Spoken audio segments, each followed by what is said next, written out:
எங்கள் அம்மா இந்தடா பால்ட்டி புண்ணியம் அரிசியும் தூக்கி மாடன்னு சொன்னாங்க வயலுக்கு. ஏன்ம்மா அரிசி எடுத்துமா சொல்லுன்னு கேட்டேன். இதில் பிளாஸ்டிக் அரிசி கலந்துருக்கடான்னு சொன்னாங்க. எனக்கு ஒரே ஆச்சரியங்க.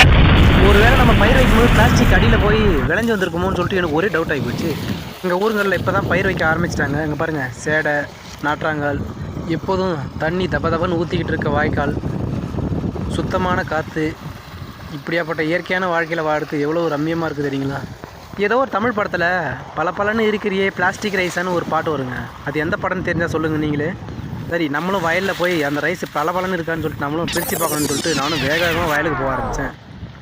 வயலுக்கு போனோடனே பையை கீழே இறக்கி வச்சிட்டோடனே என் தம்பி டிராக்டர் ஓட்டுற சத்தம் கிடச்சி. சரி, எங்கே இருக்கான்னு சொல்லிட்டு நானும் போய் பார்த்துட்டு வந்தேன். தம்பி, பிளாஸ்டிக் ரைஸ்லாம் மலிச்சு விட்டு தான் பாடுறா, பிளாஸ்டிக்லாம் எடுத்துகிட்டு ஓட்டுறான்னு சொன்னேன். காலையில் எங்கள் தலைவர் வரத்துக்கு ரொம்ப லேட் ஆகிடுச்சு. வணக்கம் தலைவர்னு சொல்லிட்டு அரிசியை பிரித்து பார்த்தா ஏதோ ஒரு டிஃப்ரெண்ட்டாக ஒரு அரிசி கிடச்சிது. நானும் இருக்கிற அரிசியெல்லாம் பொறிக்க வச்சு பார்த்தா எவ்வளோ அரிசி பாருங்க, தான் பிளாஸ்டிக் ரைஸா.